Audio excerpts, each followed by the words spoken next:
မင်္ဂလာပါကျွန်တော်ကတော့ထွန်းတောက်ပါဒီနေ့ညယူရိုပါလိမှာစောင့်မယ်ပေါ့နော်ဒီ Real Sociedad အသင်းနဲ့ Manchester United နှစ်သင်းတို့ရဲ့တွေ့ဆုံရှင်းပြမှုလေးကိုကျွန်တော်36ချက်လောက်ပြပြပေးမယ်ခင်ဗျ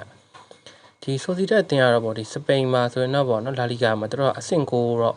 အဆင့်9အသင်းတော့ဖြစ်ပြီးရပေါ့ဒီ Man U ကတော့ဒီ Premier League မှာအဆင့်14တိတောင်ရောက်နေတဲ့အသင်းပေါ့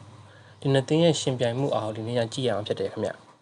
Sociedad အနေနဲ့ကတော့ဒီယူရိုပါလိမှာပေါ့နောက်ဆုံးဆော့ခဲ့တဲ့နှစ်ပွဲမှာတော့သူကသွင်းကိုတော့မရခဲ့ပြင်နဲ့နှစ်ပွဲလုံးရှုံးခဲ့တယ်ခင်ဗျဒါပေမဲ့ဒီရှုံးခဲ့တဲ့နှစ်သင်းကလည်းဒီ Real Madrid နဲ့ Barcelona နှစ်သင်းကိုပဲရှုံးခဲ့တာခင်ဗျဒါပေမဲ့ဒီအစုံလီးအစုံဆော့ပြီးတဲ့အချိန်မှာပေါ့6ပွဲလောက်ကစားပြတဲ့အချိန်မှာတော့ဒီအိမ်ငွေးအနေနဲ့ပေါ့နော်9ပွဲဆက်ကတော့နိုင်ပြီးတော့တပွဲကတော့ရှုံးခဲ့ Real Betis တပွဲကိုပဲရှုံးခဲ့တာအဝေးကွင်းမှာပေါ့ဒါပေမဲ့အိမ်ငွေးကတော့တော်တော်ကောင်းတယ်လို့ပြောရမှာခင်ဗျ Man U ကတော့တည်တဲ့အတိုင်းပဲဒီတိုက်စစ်ကောရလက်ကောအခုထိတော့မတည်ငြိမ်သေးဘူးဒါပေမဲ့ဒီယူရိုမှာဆော့ခဲ့တဲ့နှစ်ပွဲကိုတော့ဒီနှစ်ပွဲလုံးတော့နိုင်တယ်ခင်ဗျအိမ်ငွေးမှာလည်းတပွဲအဝေးကွင်းမှာတပွဲနှစ်ပွဲတော့နိုင်ရတယ်ဗျ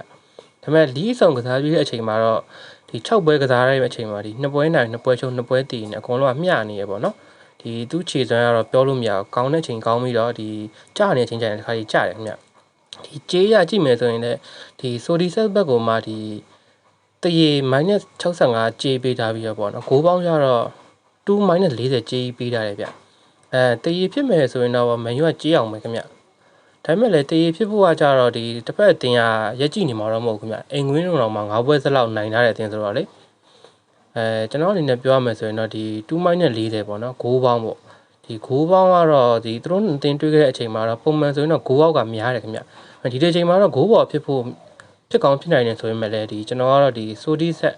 အိမ်ငွေးကိုပဲကျွန်တော်ချမယ်ဗျဆိုဒီဆက်အိမ်ငွေးဘော်ဒီပဲရွေးချယ်မယ်ခင်ဗျညီကိုတို့အနေနဲ့အဆင်ပြေမယ်ဆိုရင်တော့ဒီကန်ဆန်းကျင်တို့ကိုဟိုပေါ်ချမယ်ဆိုရင်လည်းချကြည့်လို့ရတယ်ခင်ဗျဒါလေးကတော့ဒီနေ့ညအတွက်ကျွန်တော်ရဲ့သုံးသက်ချက်လေးဖြစ်ပါတယ်ခင်ဗျ